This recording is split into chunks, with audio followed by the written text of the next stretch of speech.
আবারও আমার এই ছোট চ্যানেলে সবাইকে জানাই স্বাগত। তো প্রথমেই গুরুজনেদের প্রণাম এবং ছোটদেরকে ভালোবাসা জানিয়ে আজকের ভিডিওটা আমি শুরু করছি। তো সবাই কিন্তু আজকে থাম্বনেল দেখেই বুঝে গিয়েছো আজকে কোন টপিক নিয়ে আলোচনা করব।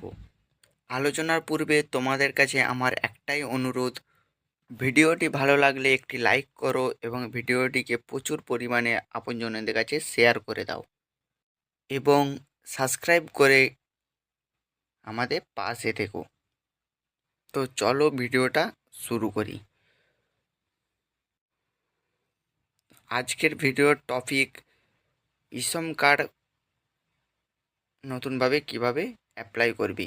তো চলো তোমাদেরকে দেখিয়ে দিই। তো তোমরা প্রথমত তোমাদের মোবাইলের যে কোনো একটি ব্রাউজারে চলে যাবে। আমি দেখো চলে এসেছি গুগল ক্রোম ব্রাউজারে। তো এখানে সার্চ বারে তোমরা সিম্পলিভাবে সার্চ করবে eShrom.gov.in। তোমরা দেখতেই পাচ্ছ eShrom.gov.in। এই এটা তোমরা সিম্পলি সার্চ করবে।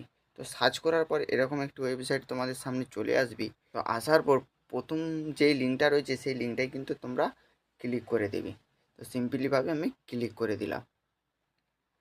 ক্লিক দেওয়ার পর এরকম একটি ইন্টারফেস তোমাদের সামনে ওপেন হবে। তো এরকম একটি ইন্টারফেস তোমাদের সামনে ওপেন হওয়ার পর এখানে দেখতেই পাচ্ছ ইসম কার্ড যেহেতু তোমরা নতুনভাবে আবেদন করবে, তাই এখানে দেখতেই পাচ্ছ রেজিস্টার অন ইশ্রম বলে একটি লেখা রয়েছে।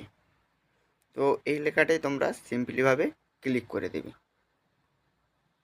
তো চলো ক্লিক করে দিলাম। তো ক্লিক করে দেওয়ার পর তোমাদেরকে ঠিক এরকম একটি ইন্টারফেসে নিয়ে চলে আসবে। তো এরকম একটি ইন্টারফেসে আনার পর তোমাদেরকে, যেহেতু তোমরা নতুন অ্যাপ্লাই করবে, তাই দেখতেই পাচ্ছ তোমাদেরকে এরকম একটি ফর্ম ওপেন হয়ে যাবে। যেই ফর্মে তোমরা দেখতেই পাচ্ছ প্রথমে তোমাদের এখানে মোবাইল নাম্বার দিতে হবে।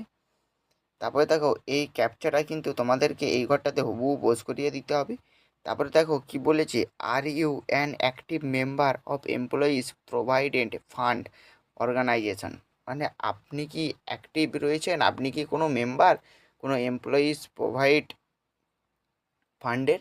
যদি আপনি ইয়েস হন, মানে কোনো মেম্বার হয়ে থাকেন, তাহলে ইয়েসে ঠিক চিহ্ন দিবেন এবং যদি না হন নোয়ে দেবেন। তারপরে দেখুন কি বলেছে, are you an active member of employees state insurance corporation.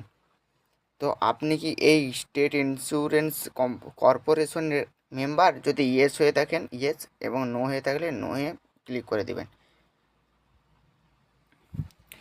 Click করে দেওয়ার পর সেন্ড ওটিপি বাটনে কিন্তু ক্লিক করে দেবে। তো সেন্ড ওটিপি বাটনে ক্লিক করে দেওয়ার পর তোমাদের সামনে ওটিপি আসবে। ওটিপিটা সিম্পলিভাবে তোমরা এই ওটিপির ঘরটায় বসিয়ে দেবে। বসিয়ে দেওয়ার পর এই সাবমিট বাটনে নর্মালিভাবে ক্লিক করে দেবে। তো ক্লিক করে দেওয়ার পর দেখো তারপরে তোমাদের সামনে এরকম একটি নতুন ইন্টারফেস ওপেন হবে, যেখানে বলা রয়েছে দেখো আধার নাম্বার। তো এখানে তোমাদেরকে নর্মালিভাবে আধার নাম্বারটা দিয়ে দিতে হবে। তো তোমরা এখানে কিন্তু দেখতেই পাচ্ছ তোমাদের এখানে কিন্তু আধার নাম্বারটা তোমাদেরকে কিন্তু দিয়ে দিতে হবে। তো তো তোমরা এখানের এই ঘরটাতে কিন্তু আধার নাম্বারটা সিম্পলিভাবে দিয়ে দেবে। দিয়ে দেওয়ার পর দেখো তারপরে লেখা আছে ফিঙ্গারপ্রিন্ট, আইরিস এবং ওটিপি। তোমরা কিন্তু এখানে নর্মালিভাবে ওটিপিটাই সিলেক্ট করে রাখবে, কারণ তোমাদেরকে ফিঙ্গারপ্রিন্টে ক্লিক করলে ফিঙ্গারপ্রিন্ট দিয়ে ভেরিফাই করতে হবে আধার কার্ডটাকে। আইরিস করলে কিন্তু চোখের মাধ্যমে ভেরিফাই করতে হবে এবং ওটিপি করলে কিন্তু তোমাদেরকে মোবাইলে ওটিপির মাধ্যমে কিন্তু ভেরিফাই করতে হবে। তো সুবিধা হচ্ছে তোমাদের ওটিপিটা করলে কিন্তু সুবিধা, মোবাইলে ওটিপি আসবে এবং সেই ওটিপি কিন্তু বসিয়ে তোমরা খুব তাড়াতাড়ি এটা ভেরিফিকেশান করে নিতে পারবে। তো করে নেওয়ার পর দেখতে পাচ্ছ এখানে ক্যাপচাটা কিন্তু বসিয়ে দিতে হবে। আর এখানে টিক এই টার্ম অ্যান্ড কন্ডিশানে কিন্তু টিক চিহ্ন দিয়ে সাবমিট বাটনে ক্লিক করতে হবে। তোমরা কিন্তু দেখতেই পাচ্ছ আমি কিন্তু এখানে কিন্তু আমার আধার নাম্বারটা কিন্তু এখানে বসিয়ে দিয়েছি। এখানে ওটিপিটাই ক্লিক করে দিয়েছি এবং ক্যাপচাটা কিন্তু যেমন আছে তেমন কিন্তু বসিয়ে দিয়েছি এবং এই ঘরটাতে কিন্তু ঠিক চিহ্ন কিন্তু দিয়ে দিয়েছি, দেখতে পাচ্ছ তোমরা। এবং তারপরে কি করবে, তারপরে কিন্তু তোমরা এখানে কিন্তু দেখো সাবমিট বাটন কিন্তু রয়েছে। তো দেখতেই পাচ্ছ এখানে কিন্তু সাবমিট বাটন রয়েছে। সব কিছু করার পর কিন্তু তোমরা সাবমিট অপশানে ক্লিক করে দেবে। তো সাবমিট অপশানে ক্লিক করে দেওয়ার পরেই তোমাদের কিন্তু এই যে তোমরা ফর্মটা ফিল আপ করলে সেটা কিন্তু সরকারের কাছে ভেরিফিকেশনের জন্য চলে যাবে। তো ভেরিফিকেশন করে যখন দেখবে তোমার মোবাইল নাম্বারে মেসেজ চলে আসবে, তাহলে কিন্তু তোমার ইসম কার্ডে যে নতুনভাবে তোমরা যে অ্যাপ্লাই করেছিলে সেই অ্যাপ্লাইটা কিন্তু অ্যাকসেপ্ট হয়ে যাবে সমস্ত রকম ভেরিফিকেশনের পর।